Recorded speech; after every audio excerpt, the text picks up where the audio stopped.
Hello, hello. Good Welcome, morning. everyone. Good morning. Oh, let's open the chat. Let's open the chat. Let us know Um, where you're dialing in from. I'm opening up the chat right now. It was on lockdown. Oh, was it? Chat's open. Good Good morning. morning, everybody. Morning. Oh, let's see if I recognize anybody. Sorry if I'm looking to my right, guys. Oh, Russell. Welcome, Venus. We'll be reaching out to you a little bit later today. Let Emmeline or Danny contact you. Thank you for coming. Wayne, good to see you. good And morning. Mr. Robert Kenneth, I am honored. Yeah, Nice of all you to show up. Abby was just in our quick start training over the weekend. Miss Abby and Urvashi. Big claps for you two, ladies. Good morning. Thanks for joining, ladies. Everyone. Don McLean is back. Thank you. Nice to see you. Good morning, Mike. Hey, how we doing today? Doing good, doing good.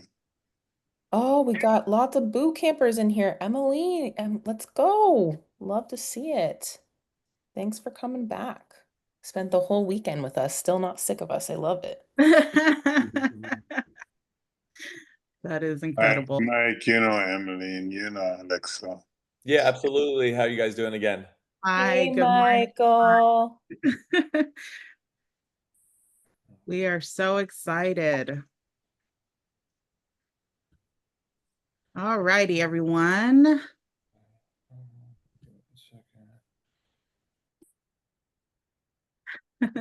It Emily, is hump day, people. Hump day.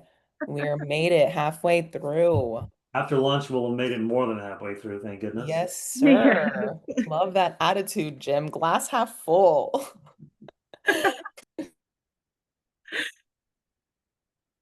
Awesome, awesome. Well, I would like to kick things off and welcome everyone to our webinar today. We're so pumped to have you all on here today.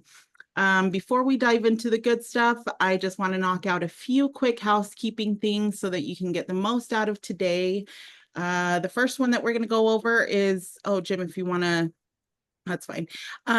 We are recording, so it will be uploaded to our YouTube channel afterwards. So if you guys want to go back for a replay, share it with your friends, do all that, it will be on our YouTube channel. While we are on the topic of socials, make sure that you are following us everywhere. We have a Facebook page, Instagram, LinkedIn, Meetup, Eventbrite, YouTube, all the things. I am going to be dropping that into the chat right now. So please make sure that you go to all of those links and follow us. Also, please leave us a quick 5-star Google review so that we can keep on doing what we're doing here.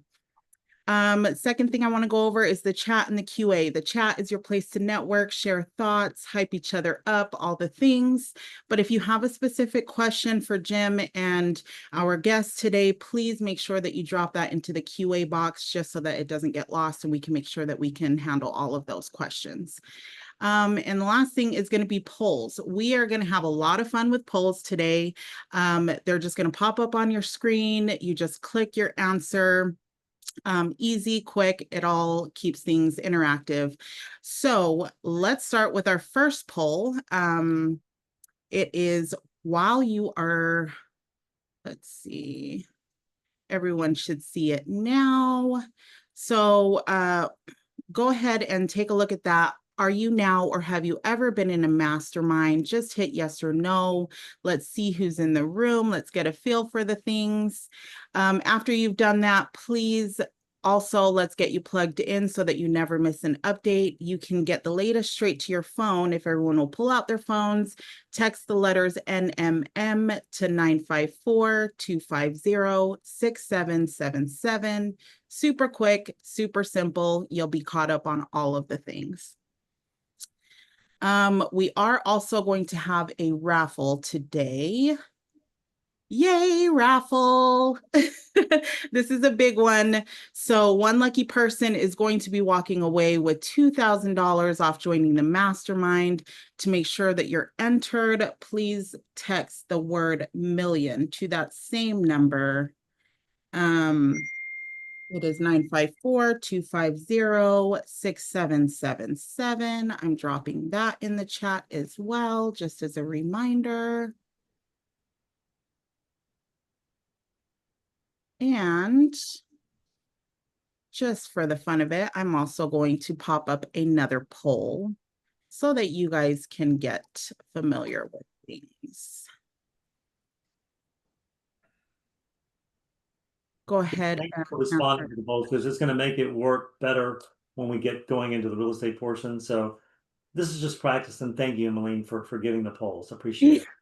Of course, of course. Like I said, we're going to have a lot of fun with polls. So make sure that you guys, I just wanted to kind of practice a little bit before we dive in to the webinar so that everybody is familiar with where everything is placed on your screen.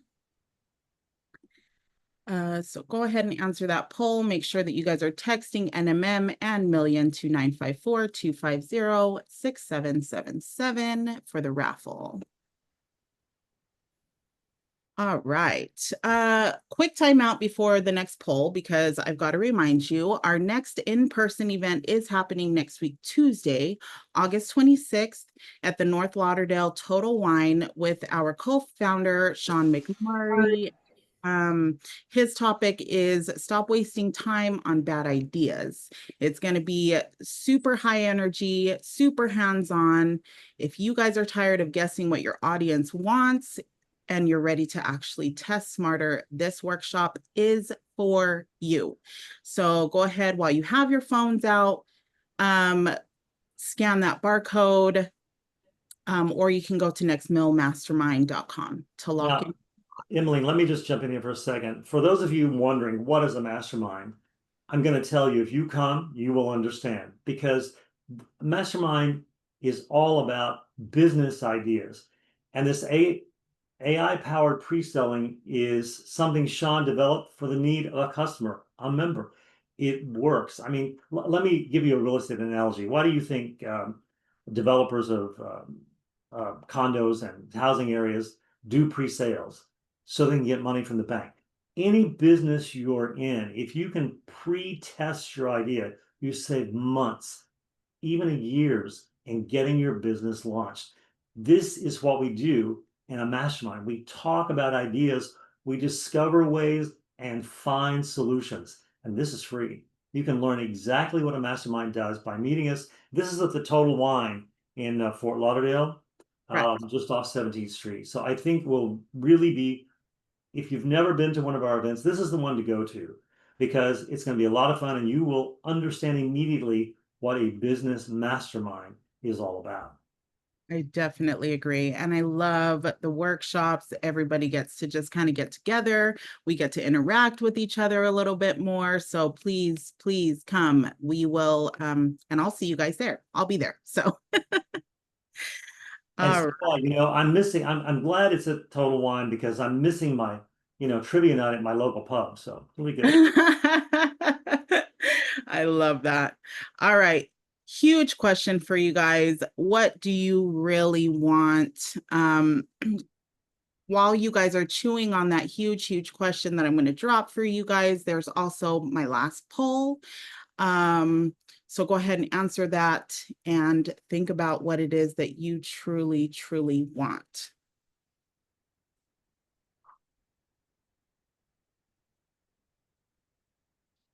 All righty, friends, this is the moment that you have all been waiting for. I'm done talking. Our speaker today is the one and only Jim Pamplin, co-founder of Next Mill Mastermind. Jim has coached literally thousands of entrepreneurs across the country. He's got this incredible gift for making complicated stuff feel super clear, doable, and exciting.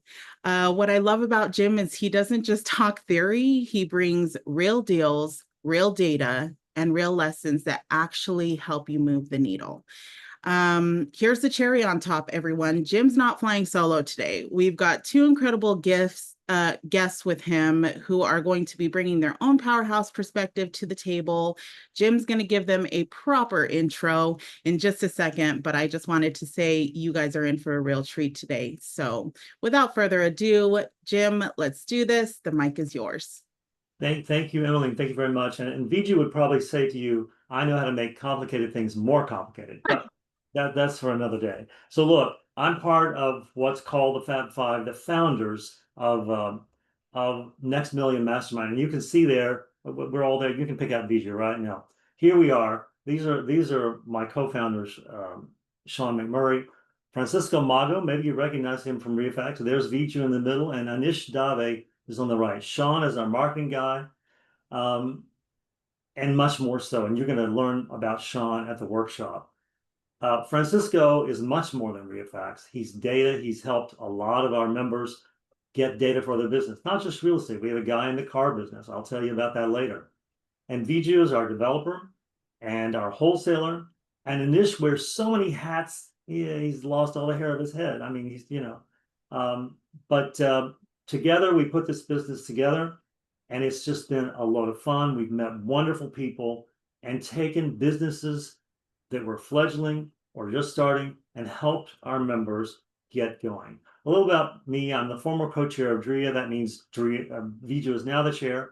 I'm a Hardman lender. I'm from Oklahoma City. And I was raised in the funeral business, so that's the way that happens. This little dog is my sugar. She was my, she still does go with me to look at properties for the loans. I live vicariously through my high school friend. We were looking at cars that day, didn't buy this one, but another one. And just sort of like, just a fun thing that I like is old cars. I want to introduce today my esteemed guests and Viju Kutagal, DREA co-chair. Viju and I sort of like wound up with DREA in 2009, just after the crash. And someone we've known almost since that time, Mr. Michael Bloom. Michael is managing partner of Title Now, and that's part of why he's here. He's also a Next Million Mastermind member. But Michael has always has his fingers in something else, and he's part of the real estate sales industry right now, and as also a developer of high-end properties. So, guys, hello, Michael. Hey, how we doing today, Jim? Appreciate you guys having me. Good. Welcome, Thank Viju.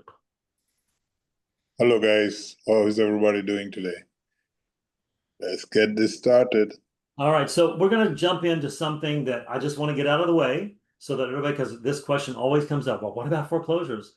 I don't know a lot of people that are buying at the auction because there's just not much. We see the foreclosure starts here in Broward, and they've really not changed much in a year. They're inching up. But I don't think you're going to see a lot of drama in foreclosures, especially, I think as interest rates change. Michael, what are you seeing in interest rates? We'll look at Miami. Michael, what do you think about interest rates right now? Obviously, interest rates have been persistently high. I think everyone sees the president beating on anybody having to do with the Fed. So, foreclosures haven't increased. I think people that are locked in with a low interest rate where, the prior crash, it was the adjustable rate mortgages when the interest rates flexed.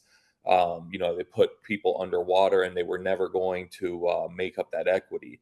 Now, if you go into foreclosure, chances are you had a very low interest rate that you're never going to be able to get back. So even if you're negative a little bit of equity, I think, the fact that your interest rate is so low and you're never going to see that again, you more than make up. And I think people are not walking away from properties because of these low interest rates. I think we are going to be getting reductions of interest rates. Obviously, the economic factors that have been coming out with the jobs report and stuff like that, they all show that we should be cutting. Inflation's not really ramping up. And, with the Fed chair getting, I think March is his exit, whether Trump gets rid of him or not, I think that's the end of his term. And, I think that he's going to be plugging in somebody that is obviously more favorable towards cutting interest rates. So I think all indicators are pointing that they're coming down. And I think that what happens then is that people do start refinancing if they face foreclosure, and I think if they think they're going to face foreclosure. So I just don't see. I mean, years ago I ran the Daily Business Review, and I've seen foreclosures starts a whole lot more than this, and it's just like, hey, Viju, good news. Did you see this poll? 79%. Correct. Have not It's pretty cool. So look at all the markets you've got there, man. Yep. Thank you guys. Thank you for responding to the polls. So how many? I think I want to start by just going into some marketing diagnostics. Now, this may be misleading, but the median price, which is on the top there, really is about the same as a year ago. And but if you look at the days to sell, we're above. We're like nearly about 45 days versus about 34 days a year ago. Is that big? Not really. Median means that in the middle. It's not an average. It's just, there are the same amount of numbers above 45 days as below. Now, let's talk about the median price. I'm showing you Broward now. Michael, is this sort of misleading? Are there greater price reductions in different price ranges? Yeah, I absolutely think that. I currently have a property on the market. It sits a little over $2 million. What I'm seeing, and I think the Airbnb craze had a lot to do with it, but I think a lot of people that had Airbnbs that have been running over the past 4 or 5 years, that Airbnb market has pretty much dried up for kind of that lower luxury segment. And I think that it's forcing a lot of people to come to market. It's forcing a lot of people to take deals that they wouldn't have taken a couple of years ago. Rents have coming down in those. So I think people are doing whatever they can in that kind of, like I said, that lower luxury price range. I think selling is one. I know I've had a significant price drop on mine. A few others in the neighborhood have had, pretty significant price drops. So while the data kind of suggests that, prices aren't really changing, this obviously is list prices. I think a lot of people were kind of thinking about the COVID prices that we had. I know I came to market, I think it was 2.6. So, I'm at 2.2. And like I said, I think there's multiple people in my neighborhood that are taking multiple $100,000 chops to their property. So I think until that inventory is kind of absorbed in the market, I think we're going to continue to see a little bit of weakness. The low end of the market, wasn't really too many Airbnbs. There's only, you can only build it so cheap. So you're kind of, you're holding the prices firm at the lower end. The super luxury market is not really impacted too much by, the day-to-days. People that are buying, $5-10 million properties, they're going to buy those regardless. It's really kind of that upper middle class, lower high end properties that I think are getting a little bit squeezed. Totally agree with that because, just making offers and getting properties under contract lately, you see especially North Florida, Orlando, Orange County, that area, you see a lot of properties coming up and, they're dropping prices by 20-30% just because we ask. And it's because I think, and these properties are, well done. It's not distressed property as the physical factor of the property, but most of these Airbnb people that just paid too much and it's not turning over the way the numbers say it should turn over. Yeah, I think the numbers coming out of Airbnb, I think they're seeing significant drops. They kind of got in a bad name with forcing people to do chores and things like that at their, for their tenants. That I think a lot of people, if you have the money, you prefer a hotel. You just end up getting rooms for your kids, whatever the situation is, but you have room service, you have maid service, you have all of that. I think that's kind of taken a significant chunk of the higher end Airbnb market out. Now it's like Airbnb is for budget travel. It's for, yeah, if you have Yeah. an enormous family and you get an enormous house. But I think again, that middle road, I'd probably put it at, 750 to 2.5 mil, something like that. I think Right. I think that's getting absolutely demolished with the lack of people generating money from Airbnb with those, and it's causing them to take whatever dollars that they can get to get out of the deal, whether it's a much lower rent or whether it's 30% chop in the property value because they thought that the 2002 2003 pricing was still kind of hanging around. And I think a lot of us, I mean, I'm going to put me in that group, are getting a reality check. I'm seeing properties trade, but it's just the buyer market isn't that strong. And if you need a buyer, the one lever that you have to pull is price. The the Airbnb market blossomed, right, during COVID and after COVID, right? And I think the hotel industry caught up because the rooms, they went through a really bad time during COVID, and then they increased the number of rooms, and now I think they've caught up with amount of availability and they can adjust their price. So I always say Airbnb, that market was a stepgap for the big business to the hotel business to step in and build their number of rooms. Yeah, retool. Yeah, Retool. yeah. I thought Airbnb, I think it does a really good job of the two markets that I said, the super low end, people need a budget place to stay. You're in and out, you don't need any frills. And then the kind of oversized family vacation homes, when you have multiple families staying together, you have a lot of kids, when it doesn't become economical for you to be paying, $1,000, $1,500 a room per kid, whatever the situation is.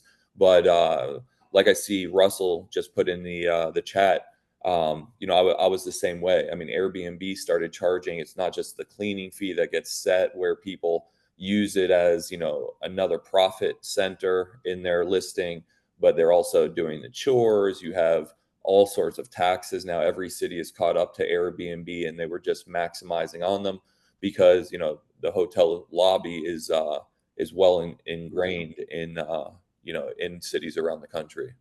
And hotels, I have a friend who's a partner in a couple of luxury hotels on the beach.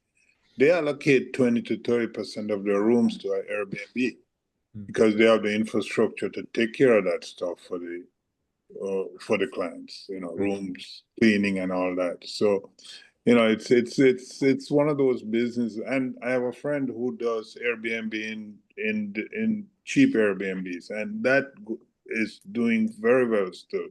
He's about 80% occupied every month. But it's cheap. It's like 78, just like what Michael said. That's college students, people coming to college for a course, things like that. Medical facility. If your Airbnb is near a medical facility, things You're like getting travel nursing. You're yeah. getting mobile doctors, all that stuff. Yeah. So Vijay, I want to look at the median sales in Broward because Michael sort of led us through how this can be misleading. But I want to tell you, Vijay and I've had 3 payoffs this month from developers or from builders building houses that sell under 650. And I think this is still a moving market, wouldn't you say? Definitely. So below, I 650 is kind of pushing it. I think and if you talk to those builders and just looking at numbers, it need to be like right below 600, I think. And they're moving. In these 3 houses, they're on the market maybe less than 30 days, or maybe one of them was there because he started at 650. It was there for longer. But new construction, new build, it's moving. and also good rehabs. If you keep Good it below rehabs. good These are rehabs, established neighborhoods where these new construction is, right, Viju? There's established neighborhoods where the exactly. Oakland bringing Park, all the comps up. Fort Lauderdale, West Fort Lauderdale, good neighborhood, good bones, it moves. Moves. And I think, the dips in this side of the market are going to be significantly less than as Michael, I appreciate that. I kind of had my suspicions, and I'll show some stats later about listings. But, the soft spot is over 750 to 2.5 million. But thanks, by the way, the poll indicated that 31% of you have sold 1 to 3 houses in the last year. And I appreciate that. I'll show the same numbers for the median sales for a year in Miami-Dade. Now, Miami-Dade prices are just higher, and we'll learn later a lot more is maybe going on in Broward. But Viju, in Miami, are you seeing retail sales stay strong? It's strong. Again, if you keep it in that price range, right? That medium price range, it is moving. I can't keep wholesale properties on the market. When I say wholesale property, it has to be like you have to leave some meat on the bone for people to make some money. But it's moving. Duplexes, rental market to me in Miami-Dade is hot. So if people are buying to hold, you cannot stop renting. Well, I think Fort Lauderdale just got voted the best rental market in the country. Yeah, I think I saw that yesterday. Mm-hmm. So Michael and Viju, look at this poll results for the trend for retail home prices, because where Michael works is different than where we work, okay? And maybe where you work. So 46% of you say that in your area, prices have decreased. And 38% say prices have stayed steady. Only 14% say that prices have increased. And I would suspect, Viju, that where prices have increased are in these established neighborhoods where rehabbing or new building is going on. Is that right? I think so. And the higher end, there's in Dade and Broward, we have this high end, from 2 million to whatever, 20 million. Correct me if I'm wrong, Michael. I'm sure that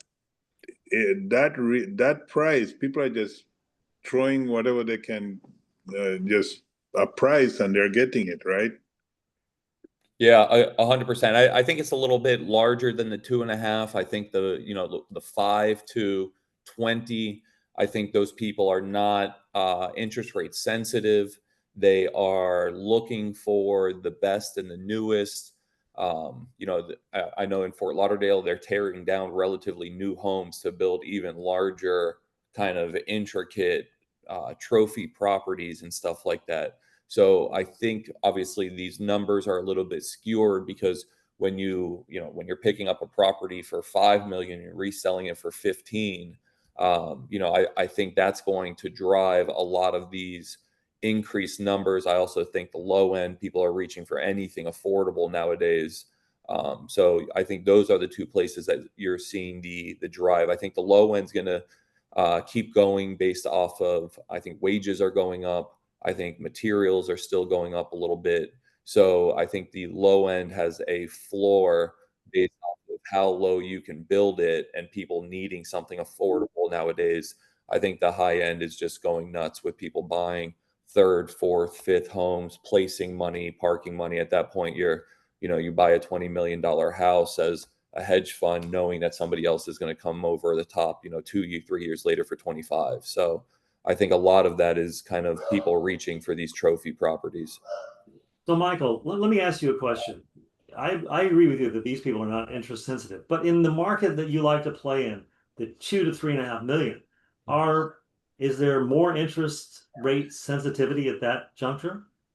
I think there is more. I think a lot of the people have the money to pay cash in that range. I don't think you go looking for, you know, a $3.5 million house without having significant assets in the bank. But I think that you get a lot more people that are trying to level up their house, that can get in there with the interest rates lower. Obviously, if you cut interest rates in half, you can buy twice the amount of house for that. So I think that high that what is it, $1 to $2.5 to $3 million. I think those are kind of aspirational buyers that they can kind of get themselves into a new level of property by a lower interest rate. I see. Well, like I said, just from mine and Viju's lending experience, we're seeing this. We've seen it move from 450 to 5 to 550.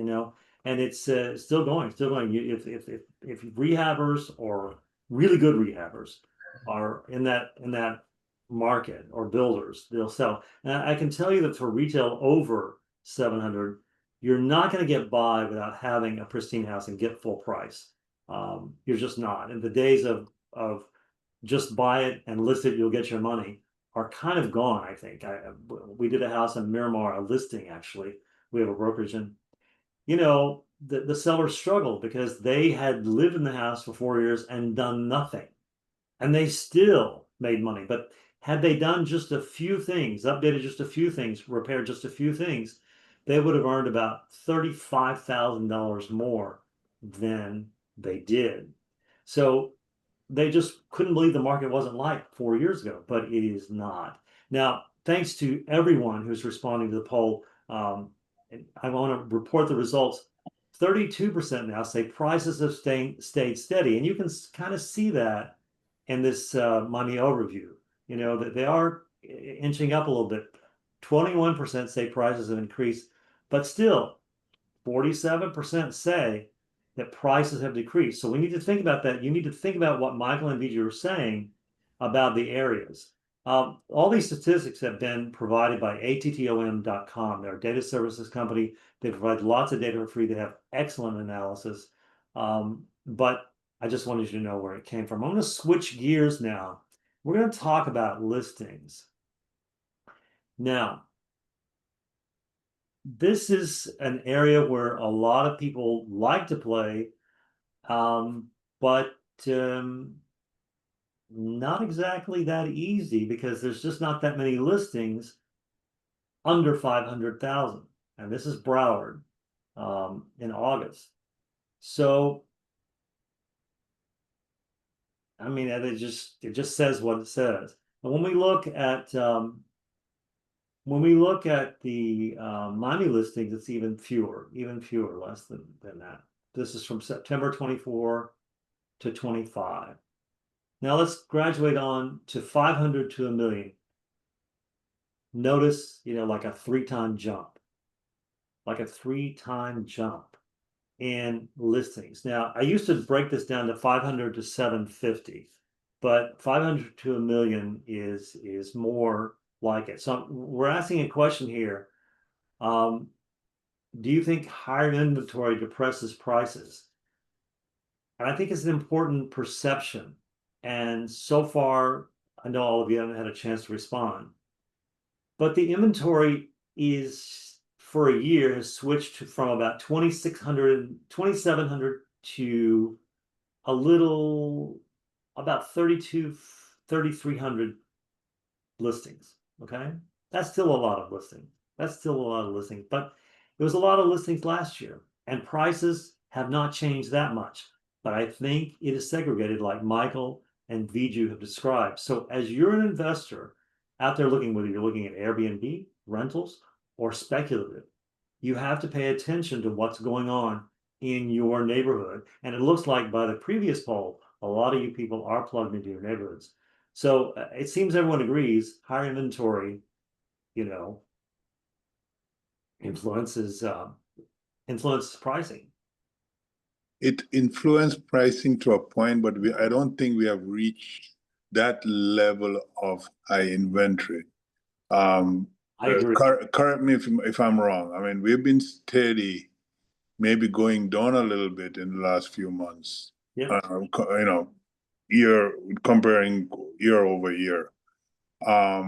Also, just being in the wholesale market, making offers, you see that the numbers are decreasing. People are dropping their price, yes, but again, it's because of necessity on certain properties, especially not Florida.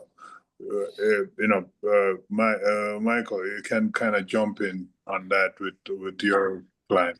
Yeah, but so what I also see happening is a lot of people are pulling their properties off the market, and they're not taking the price cut. So I think, like I was talking about listings at the luxury level over here in Fort Lauderdale, uh, you know, I was getting $10,000, $11,000 for my house per month during COVID. I looked the other day, it says that it's like $6,300. So I think people are doing what they can, but I think there's a lot of people that are not willing to take the haircut, and that's obviously protecting prices. If people are not willing to take the chop, that is going to significantly increase the sale prices by them just pulling off their property rather than taking that 20 or 30% haircut that Viju was referencing. Well, let's look at the listings over 1 million, and they are, as Viju just said, steadily going down for, I think, Michael, the reasons you just said. But I want to everyone to understand sort of your chops in the wholesale closing business, Michael. I mean, Michael is managing partner at Title Now, a title company. Michael's been in the title business since I've known him. So, and you too do closing statewide, is that right? Yeah, absolutely. So we're closing investor transactions, double closings, assignment contracts, novations. We're doing them statewide. Like Jim mentioned, we met each other. It's got to be 15 years ago now, something like that. So I've been in this for a long time. The wholesalers, I mean, they're still getting the deals. It's just, buyers are thinking that they're catching a falling knife somewhere. So, the pricing needs to be readjusted a little bit for some people, but there's some people out there, if you're buying new, most developers that I've spoken to thinks that this is kind of a small phase, and they're full steam ahead as far as building new construction over here in South Florida. Fort Lauderdale is just going wild with new construction. Well, I mean, you used a key phrase here, Michael, and I'm a big believer that the grass is not greener. There's a lot going on in South Florida. And I think if you're in other parts of Florida, the falling knife theory may be, I mean, Viju, you're in the other markets in Florida, and you've already said you're seeing prices decrease there more than here. And I think we're in the catbird seat, and we're going to see less of that action here based on what Michael just said. The developers view this as a pause. Viju, what do you think? I totally agree, and you see it in Dade and Broward, especially Broward is crazy booming, right? And a lot of developers are going vertical. If you look at like North Miami, for example, they're changing their ordinance to make these small lots be permitting to go vertical. So it's a good and a bad thing, right? Traffic, overcrowdedness, especially with South Florida not having the right transit. But for us, I think it's going to keep the price up for single family. Yeah. Yeah, I wholeheartedly agree. I think we obviously had COVID, and South Florida was a hot spot for people to come. We had more freedom, I guess, to call it, than a lot of places with what we did. I think we're about to see the next wave also. I mean, during COVID, they turned West Palm Beach into Wall Street South. And, with New York about to elect, I think Mandami is the leading like 75% or something like that. That obviously scares the capitalist people also. I think you're going to continue to see, wealthy people pick South Florida over New York, over LA, and over a few places in Texas. So I think the migration down here is going to continue. I think obviously developers are looking at the numbers and thinking that it's going to continue as well.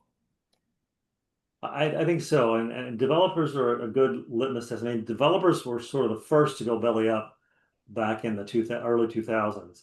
And I think their research and their everything is far advanced in terms of information that we have, which is why I use the catbird seed. I really am bullish on South Florida, and I won't change. I mean, obviously, Viju and I and Michael lived through the downturn. We know what can happen, and we're not there yet. I think if you're just careful and consider all the moving parts of what you're doing, and I think, this is not about Airbnb, but some really good points were made about what makes it. We have this guy speak for us one time about Airbnbs, and he gave, you've got to understand what's in the market, like hospitals and schools. But I want to touch on something Viju said. I want to offer a bit of caution here. North Miami is doing what he just said, but you have to be careful if you're buying a lot for tear down or buying a lot about what the city requires. Viju and I are working on a deal just now, and the poor seller was just thinking it's zoned for duplex. But when you read the fine print, what does it say, Viju, about the lot width? I mean, you have to have a certain width lot. This lot is less than 75 feet wide. So even though the area is zoned duplex or for building, you can't put a duplex on it. So not the area, the lot is on duplex. Yeah, but you it's a can't lot. put a lot on it. You can't put a duplex on it unless you get a variance. Okay. And so the same thing, if you're cruising down North Miami, at 125th Street on that area, you have to be cautious. Or even, Viju, does it extend beyond like the main road? Yes, I think it does. Like at least 1 or 2 blocks on each side. And you're going to see this happening in other areas, I think, especially if transportation expands further west. Correct. Yeah, I think that's a key point. A lot of people, cities are not just going up; they are allowing you to divide lots much smaller for houses as well. So we're seeing that over in like the Victoria Park neighborhood, where before they wouldn't let you build on or split these kind of smaller, I guess 9,000 square foot lots and stuff, and they're starting to allow you to do that. So here's something that's kind of telling, and Viju and Michael have both spoken to this. Let's look at the last for 12 months from May. From May to May, there was a drop in the number of houses sold in Broward by 21%. Michael, does that comport with what's going on in your title business?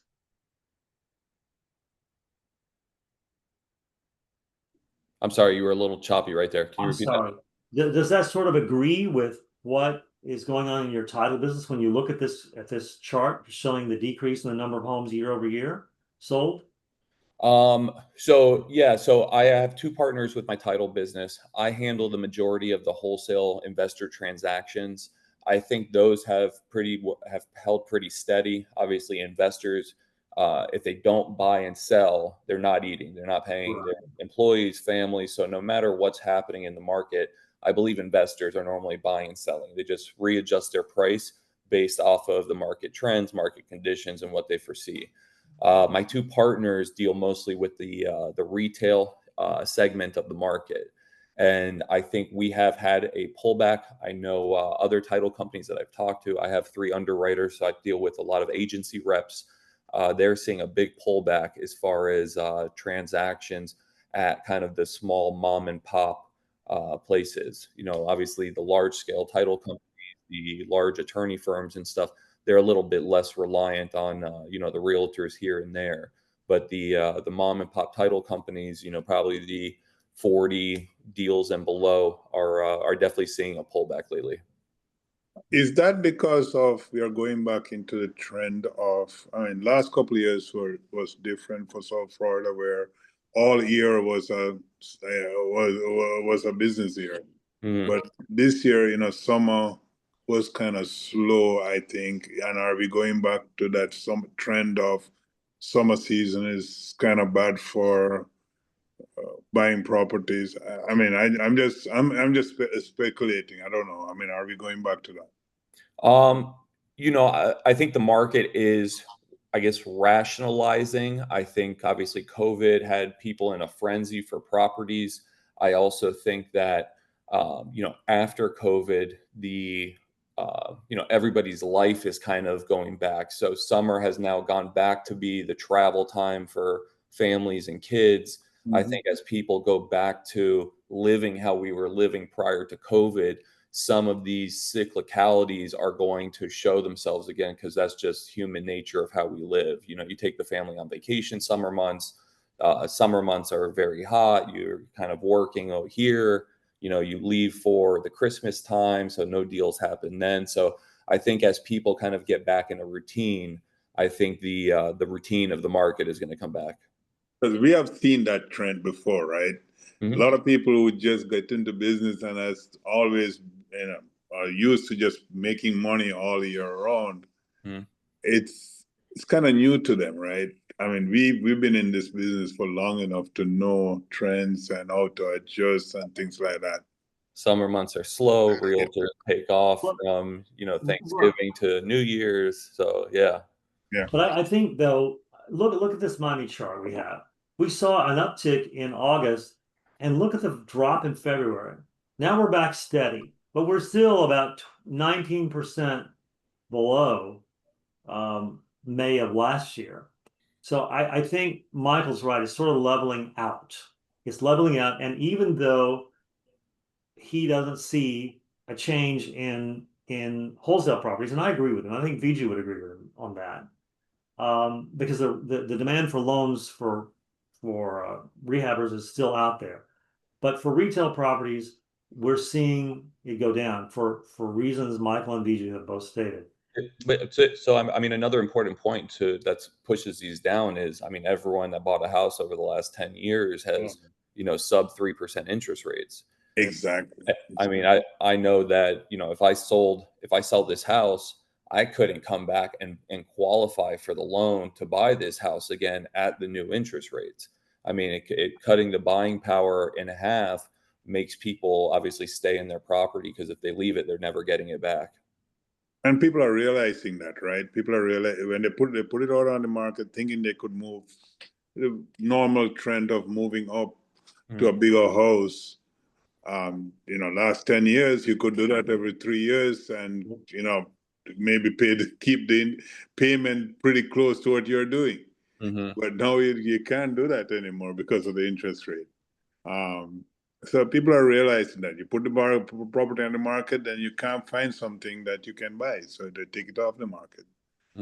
So that all sorts of people.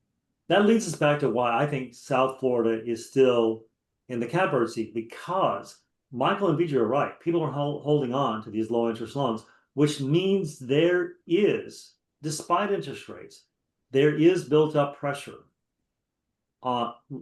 for sales. There are still people coming to the market, moving up in the market from rentals to houses. And if you have the right home in the under 650 market, or even in the under $1 million market, and it is pristine or it is new, it's going to sell.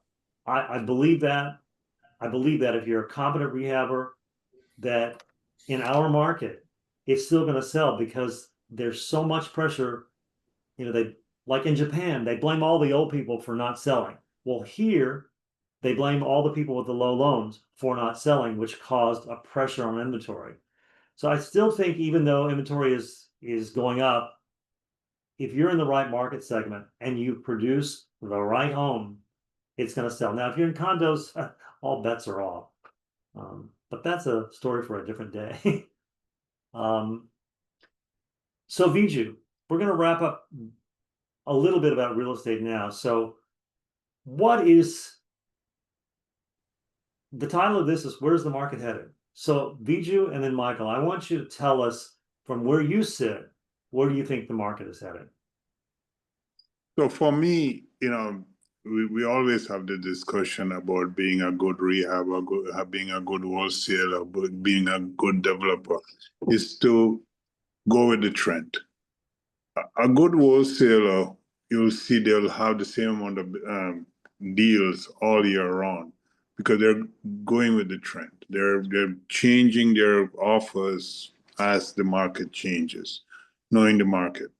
And, same thing for rehabbers. And rehabbers, it takes a little longer to do. So to me, in my business, is steady. And with the market, I think it's going to, Dade and Broward is keeping steady. Not Florida, not so steady, but you just have to work with it. And, but there is demand. There's a demand for buyers, but it's the price. And if it's a portfolio building business, then you have to work with regular rent. You cannot use Airbnb rent.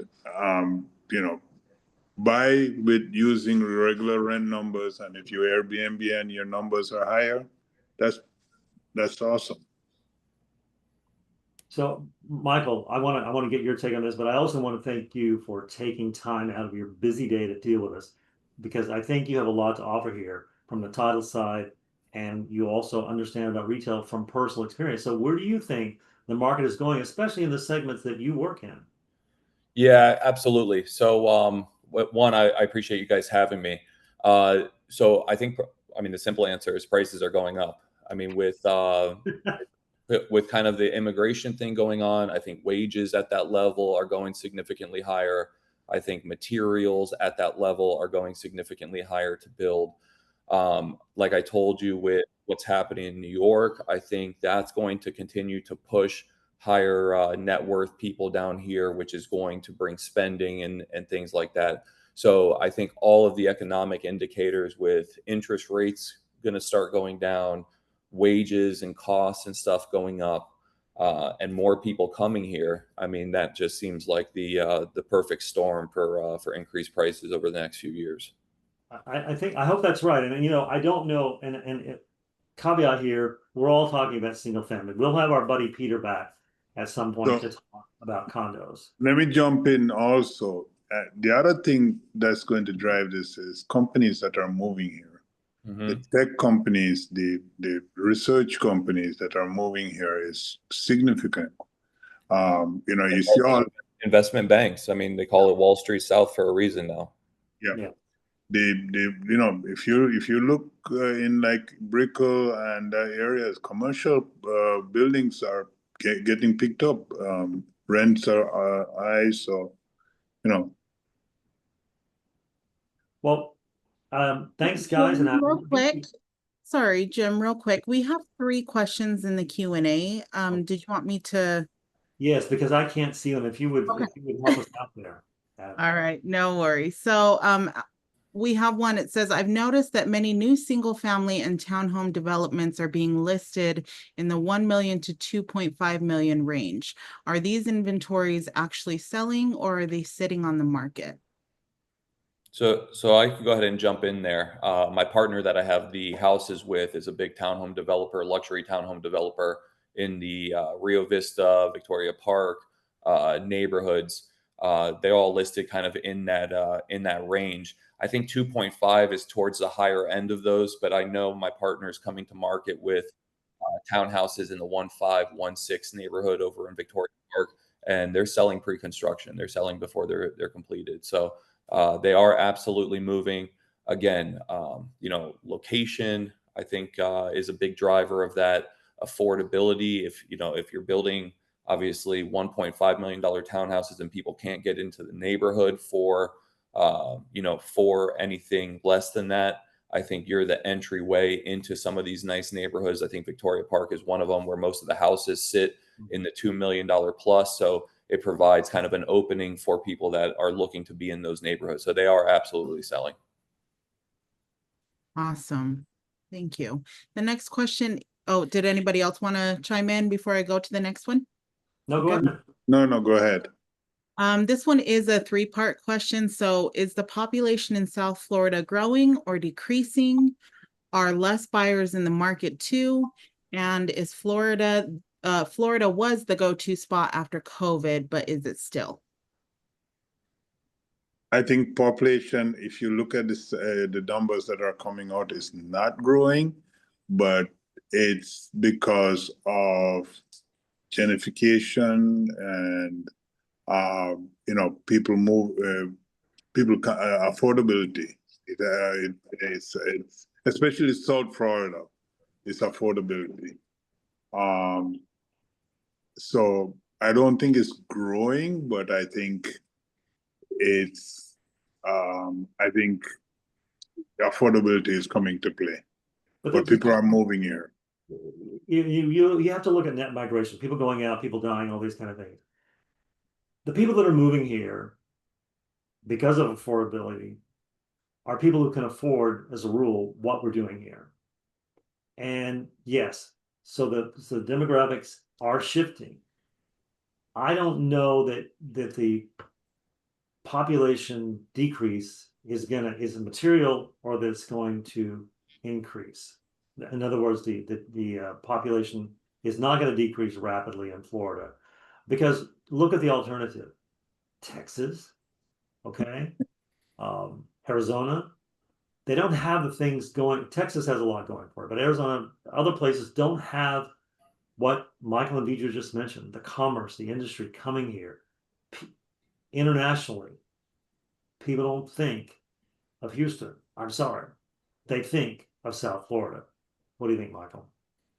Yeah, absolutely. I thought the last figures that I saw said that we had a marginal increase in overall migration here. I think Viju is absolutely correct. I think South Florida is having an affordability issue that is pushing people out. I don't know if those people are leaving Florida. I think most people like the lifestyle, and when they come for South Florida, they came, during COVID, it became too expensive. I think a lot of those people are migrating to other parts of Florida. I don't know if we're absolutely losing those people out of state, but like what Jim was saying, I mean, he hit the nail on the head. We are getting the high paying, the wealthy people that can afford what we're doing over here. They're moving here for a lifestyle. Obviously, when they spend money, that creates jobs over here, so it's going to attract additional residents as well, maybe kind of lower tier residents as far as dollars that they bring in. But I do think that we have a small net increase in migration. But Viju's 100% correct. South Florida is becoming too expensive for a lot of people, and it's pushing them some outside the state. I think the majority of them are going elsewhere throughout the state. And Dade and Broward, they're doing a good job into trying to get that affordability back on track with all these. That's why we see all this construction, right? It's for affordable housing, for workforce housing, to target that market. So it will take a couple months, maybe till the end of this year or next year, to get that stable, and I think we'll see another growth in population. I think you're right. Okay, so we have time for just 2 more questions, Emmeline, and let's get those going. Awesome. Are condos still a good investment or wholesale deal, and what to watch out for with condos? Don't get me, so Viju, answer that. So it is. I've been studying a lot of condo buildings lately, and it's building by building. You have to do your homework properly, and it's there are a lot of deals out there in condo, but you have to be careful on how you evaluate and determine building by building. And it's a cash business. Tell me, Mike, I know you're closing some.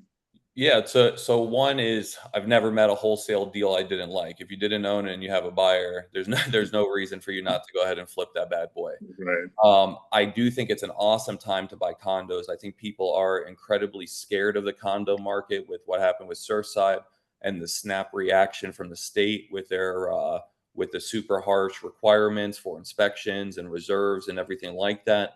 I think that that was a little overdone, and I think the state is starting to pass laws that are reducing those effects, that are spreading those costs out.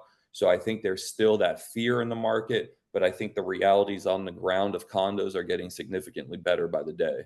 So I think that there are absolutely a lot of deals to be had out there, but it is a kind of building by building. I don't want to say building by building, but it is very much a research based off of what you buy. Very much so. Yeah. And so I'll just quote my friend Fred: "You be careful." Next. Last question. Thanks you guys so much for dropping these in the Q&A. Can you talk about foreign buyer activity in South Florida? I think it's never been higher. I think, Agree. yeah, I mean, they're bringing so much money to South Florida right now.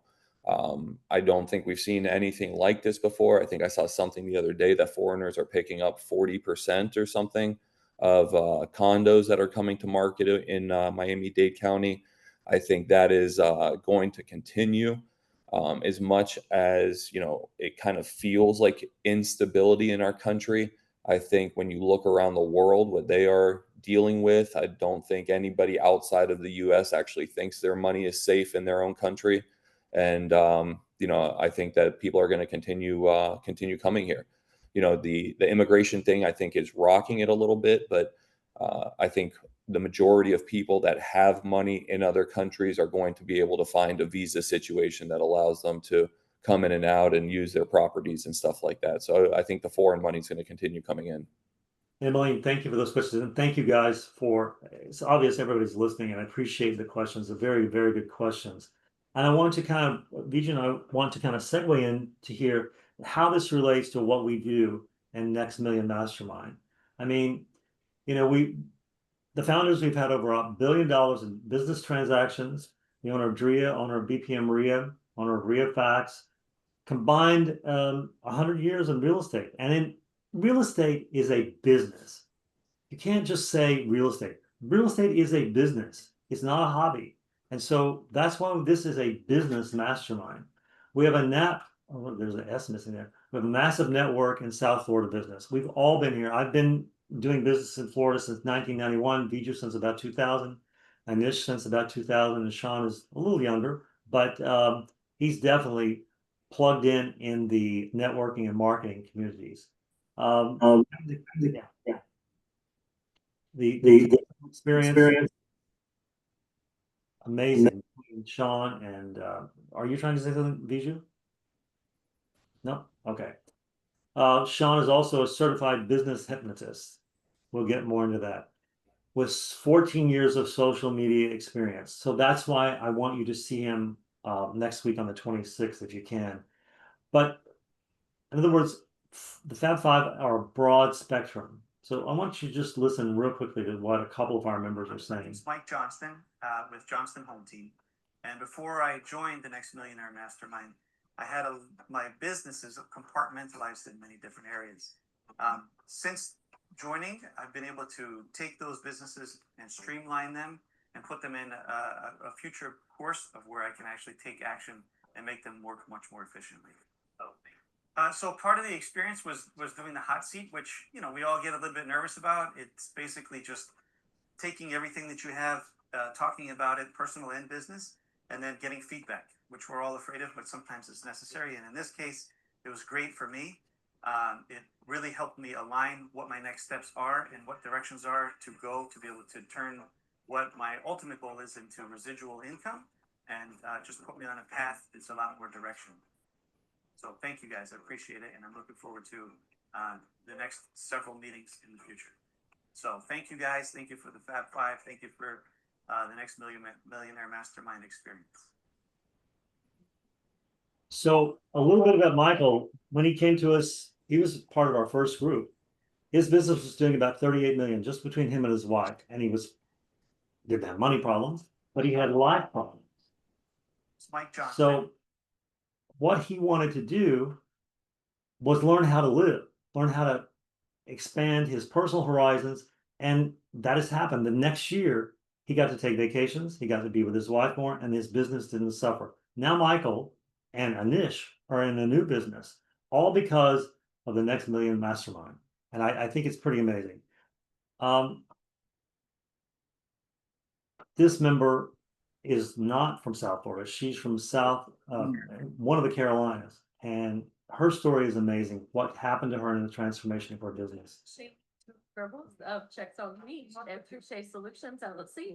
Before Next Millionaire Mastermind, I was very busy running my business, not really realizing all the things that I was missing, overlooking, and the money I was leaving on the table. After coming to this weekend, I have realized that business is systems and people, and I found real resources and connections with people who can help me, that the resources that will help me run a business more effectively and efficiently, to help me live a life I love. I've realized this weekend that I love talking to people, and I have been doing a lot of other things that were not that. And I'm super excited to have an opportunity to build a life that I love even more. Thank you so much, Nextfield Mastermind, for giving me the connection, alongside the information and support to go through that. Praise for Russia.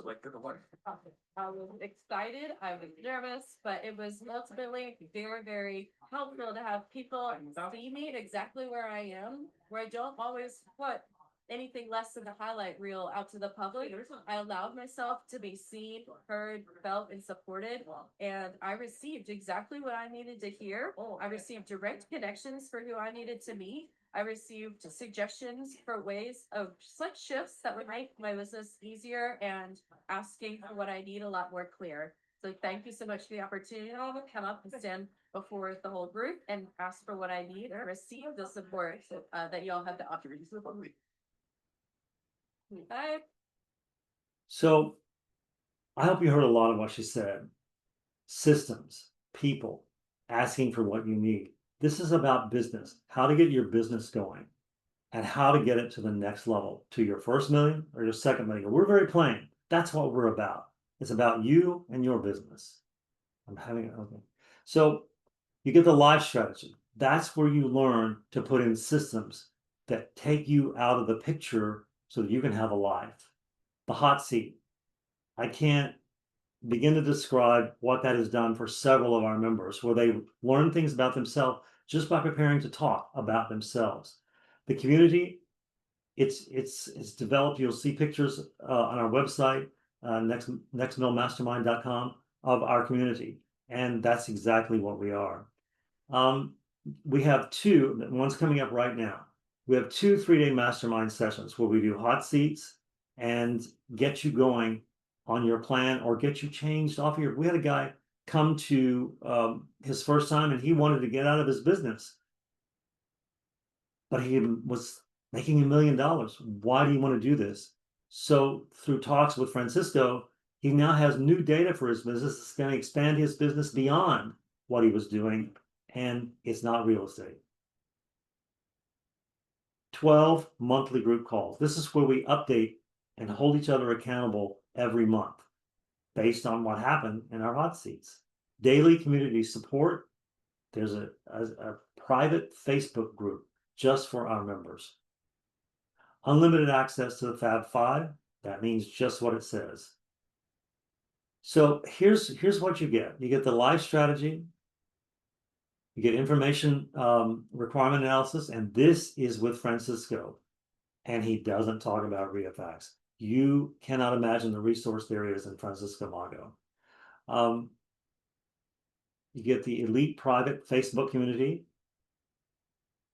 the partner system from Drea, which includes 2 things there: the quick start from Anish, a $695 value, online marketing review with Sean, and membership in BPM Maria. That's $119,000 in value. And the bonuses for today only, because we're coming up September 8th, 9th, and 10th is our next hot seat event. We want you to be there. You get 2 tickets to Turning Point. If you've never been to Turning Point, it's life-changing with Marshall Silver.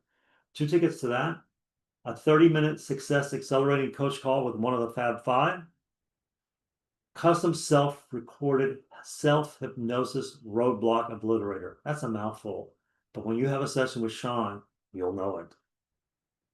So it's another $7,990. I don't know why we don't say 8,000. I mean, bonuses just for taking action today. It's $20,000, but I said action and I said bonus. So here's our guarantee. You have unlimited access to the Fab Five until you tell us you've received the value you intended to get out of the Next Mill Mastermind. You saw just 2 of our members. We have many, many more members who will testify similar to them. The winning strategy, we're going to kind of go through all these things you get. We have payment plans available. Let me just jump in real quick. The Turning Point tickets is big because you don't have to travel anywhere. Oh, that's right, BJ. I forgot. It's going to be in Fort Lauderdale in October. Oh, that's amazing. That's amazing. So today we have an early mover investment price of $15,000. All you have to do is scan right here. And I know one of you has already done it. We appreciate it. We'll be back to you later today because we have limited availability of seats for September 8th. We've already booked the hotel, but we have a few spaces. We can squeeze you in. We want you there. We want you to feel what we're about. We want you to advance in business. The analysis you saw today and the analysis you will see with Sean is what we do. We dive into your business, not our business, your business.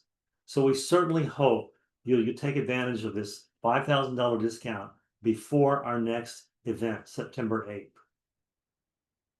Bijou, what else do you want to talk about? Well, the people that don't know, this mastermind is so not only 5 of us, it's the community.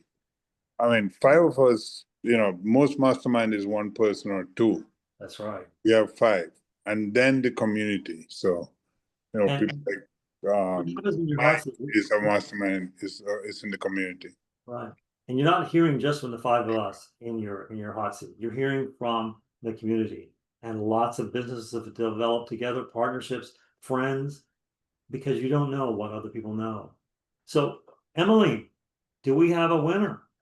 Yes, we do. Thank you so much. I hope that everyone enjoyed today. I know I did. These guys are full of knowledge. So thank you all for your time joining us today. Make sure that you guys scan that or go to nextmillmastermind.com to apply. Join our amazing community. Like Jim had mentioned, we already have some applications coming in today. So please make sure that you guys are at the next hot seat event. Okay, so for our winner, we have for the $2,000 off of your membership, it is going to be Venus Williams. Congratulations. All right. I am going to reach out to you today so we can get your interviews locked in. We'd love to chat and get you in there. So congratulations. Thank you. And congratulations, Venus. We will be talking to you today. And we'd like to talk to others of you. And in fact, I will extend the $2,000 because Venus has applied. Okay, I just saw it. Venus has already put her application in, so she's got the $2,000. Two more. And I want to just go back to one of our questions. And all a mastermind did was provide direction for you or your new and existing business that led to growth. Wouldn't it be worth it? That's what this is about. That's what you'll hear from Sean. And if a mastermind provided a community filled with go-getters, concerned not only with their success, but yours, wouldn't it be worth it? So these are things that you need to think about. If it only allowed you to make more money while reducing your stress and finding systems, it's all about systems and people. We dedicated a lot of education time during the 3-day workshop about systems and people. Where will you be a year from now? Where could you be a year from now? We want to hear where you were, what you're doing now, and what you need. And that's what a mastermind should do. And you can get new ideas like from Sean. You have to open up your horizons. He developed this for a customer, the pre-sales. Think of it's just reduced testing all the way down. That's the concepts. Those are the things we discuss in Next Million Mastermind. We want to discuss with you. Thank you for joining us today. Please take a moment and scan and make application today. You're not guaranteed to get in just because you apply. You have to interview with 2 of us, but there'll be 2 of the 5 of us that talk to you. And then we'll go from there. How's that? All right. I hope everyone has a pleasant day. Please email us at info@nextmillmastermind. That's NEXTMIL mastermind.com. nextmillmastermind.com if you need to know anything else or just make a comment once you scan. Thanks a lot. Emily, are we about ready to wrap up? Yep, we are good to go. I'm going to drop in all of the important links once again into the chat. Again, congratulations, Venus. Just to reiterate what Jim said, we have 2 more people that he is going to offer 2,000 off of. So please get those applications in. I will personally be reaching out to you. I hope everyone had an amazing day. Thank you so much, Michael and Viju, for joining today. We'll see you guys next time. Thank you guys for having me. Take it easy, guys. Thanks, Thank Michael. you. Thank you.